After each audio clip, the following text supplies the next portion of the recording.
फिर से आप सभी का स्वागत है मेरे YouTube चैनल स्टडी बायोलॉजी में। यदि अभी तक हमारे चैनल को सब्सक्राइब नहीं किया तो सब्सक्राइब कर लीजिए और हमारे वीडियो को शुरू से लेकर अंत तक जरूर देखिएगा। यदि पसंद आए तो उसको शेयर करिएगा। तो पिछले टॉपिक में हमने पढ़ा था पौधों में कैसे जनन होता है। तो बताया गया था पौधों में अलैंगिक जनन, कायिक जनन तथा लैंगिक जनन होता है। आज हम पढ़ने वाले हैं कि पुष्पीय पौधों में कैसे लैंगिक जनन होता है, रिप्रोडक्शन इन फ्लावरिंग प्लांट्स।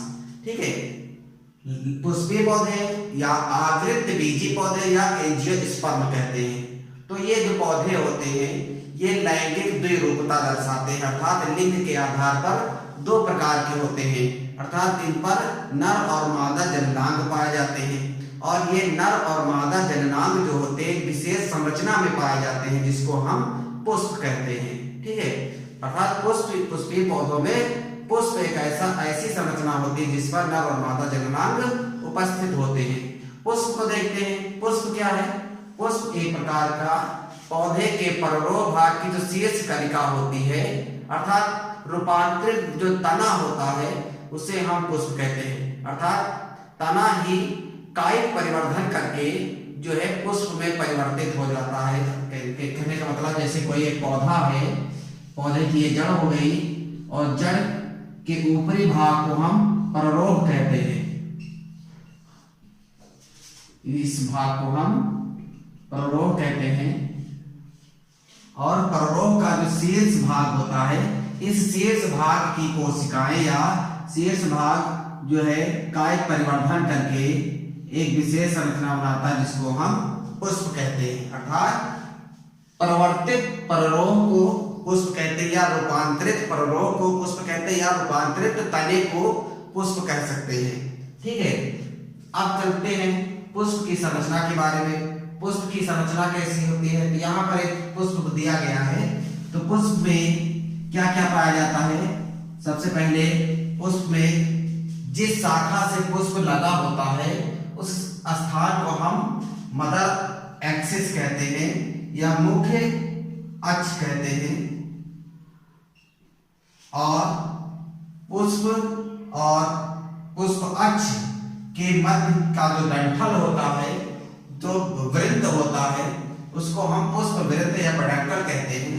ठीक है, और पुष्प की जो संरचनाएं हैं जिस पर पाई जाती हैं उस भाग को, इतने भाग को हम क्या कहते हैं? थाइलमस या पुष्पासन कहते हैं। पुष्पासन कहते हैं अर्थात पुष्प को धारण करने वाला। और उसके बाद पुष्प में 4 चक्र होते हैं। ये हो गई कुछ विशेष बातें।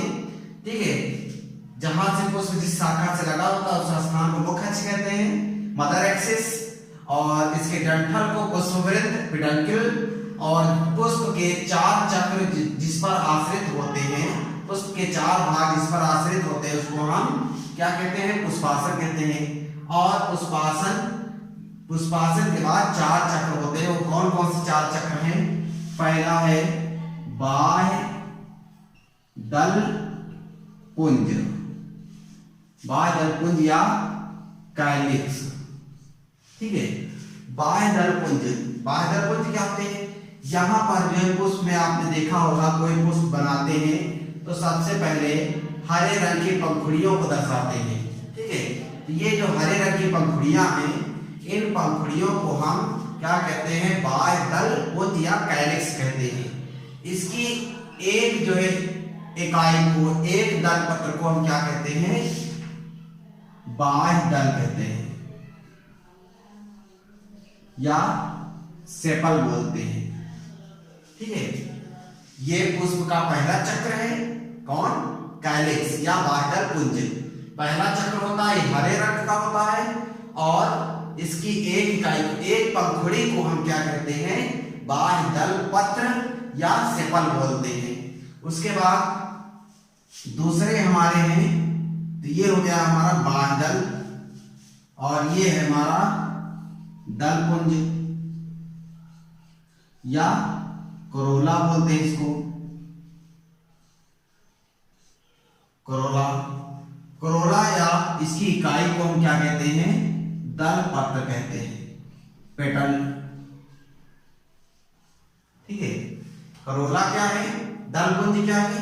ये रंग हरे रंग के छोड़कर, हरे रंग को छोड़कर किसी भी रंग के लाल, पीले, नीले, गुलाबी अनेक कलरों के हो सकते हैं, लेकिन हरे रंग के नहीं हो सकते हैं। तो ये कीटों को आकर्षित करने के लिए होते हैं और इनको हम दलपुंज कहते हैं। सभी को दलपुंज कहेंगे, लेकिन एक को हम दल पत्र कहेंगे। अर्थात दलपुंज की इकाई जो है पेटर्न होती है, दल पत्र होती है।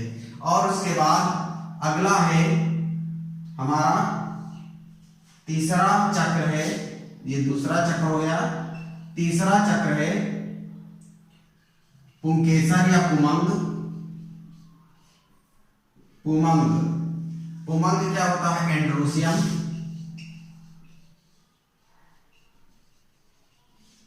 एंड्रोसियम पुमंग। पुमंग क्या है? यह पुष्प का तीसरा और जो है नर जननांग होता है। ये पुष्प का नर जननांग होता है और इसकी एक इकाई को पुंकेसर कहते हैं।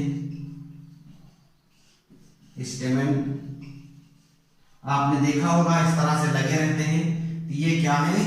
पुंकेसर है।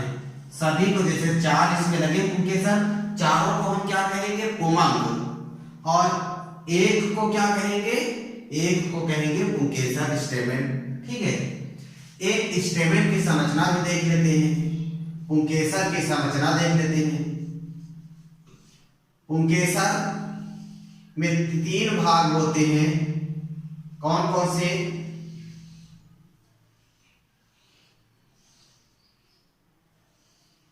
ये पुंकेसर हो गया।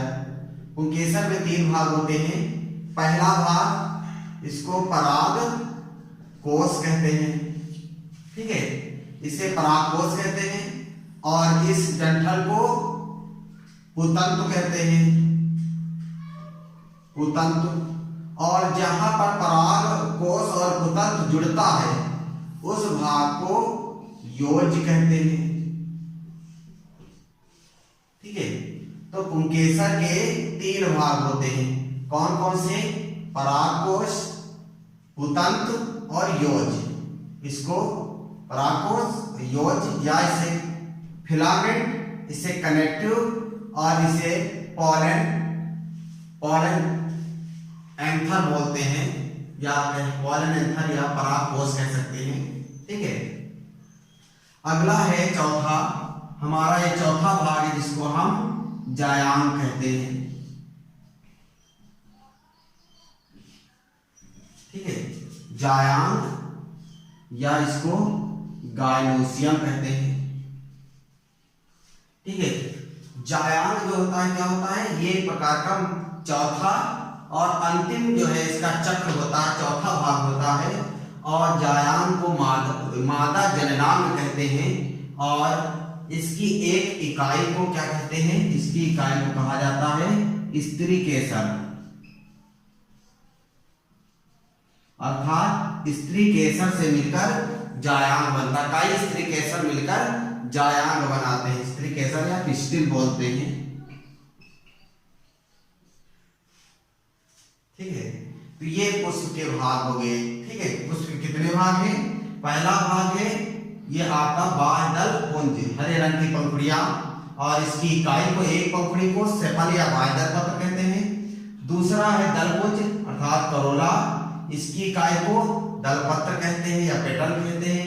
तीसरी है पुमंग एंड्रोसियम, इसकी एक इकाई को हम ये नर जननांग होता है, इसको स्टेमेन या पुंकेसर कहते हैं। और चौथा है जायांग या गायनोसियम, इसकी एक इकाई को स्त्री केसर कहते हैं। अर्थात ये क्या है? स्त्री केसर है कह सकते हैं। ठीक है, तो ये हो गए हमारे पुष्प की संरचना। ठीक है, और उसके बाद चलते हैं पुष्पीय पौधों में जनन कैसे होता है। तो पुष्पीय पौधों में जनन से पहले हम कुछ बातों पर बात करेंगे। 2 क्रियाएं हैं, पराग कण या लघु बीजाणु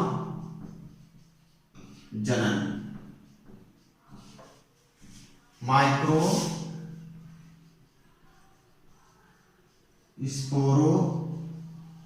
स्पोरोजेनेसिस ये एक क्रिया हो गई परागण नहीं,